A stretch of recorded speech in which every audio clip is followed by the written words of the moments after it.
the Los Angeles Valiant in 2021 are possibly the worst team in Overwatch League history.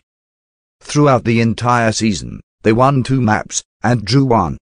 This is a worse map win proportion than Shanghai Dragons in 2018. But, what went wrong? The Valiant were a team that has usually managed to find success despite limited options. What changed?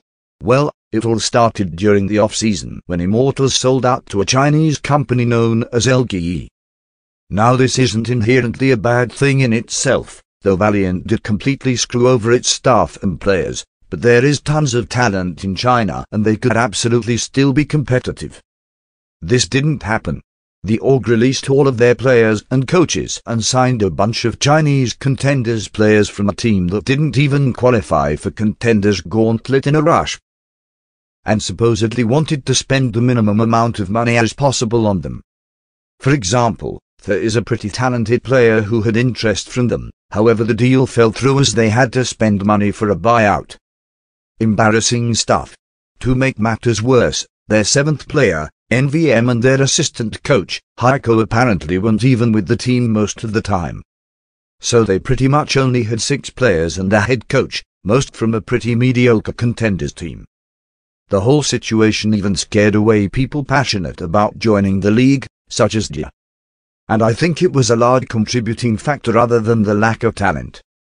This is a situation where the players are thrown into the field and not even the org believes in them, and they have an embarrassing lack of coaches and resources.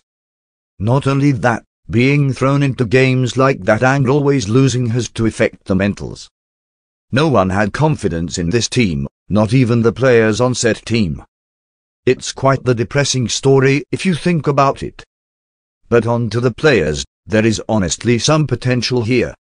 Moran and Crystal showed off some impressive stuff. Gia also seemed good. However, Silver 3 is honestly horrible. He fed first each fight and made almost zero space for his team. When you're getting hard diffed by Yakpang and Rio, there is something really wrong. Shokorn was barely better. He didn't feed as much, but he had extremely low peels and couldn't secure many kills. Finally, Habi is pretty much a Brig one trick. That isn't as bad as Brig has been quite good this year, however when he has had to swap to something else it doesn't go well. This is mostly a product of him originally being an off-tank being out on the field as a support.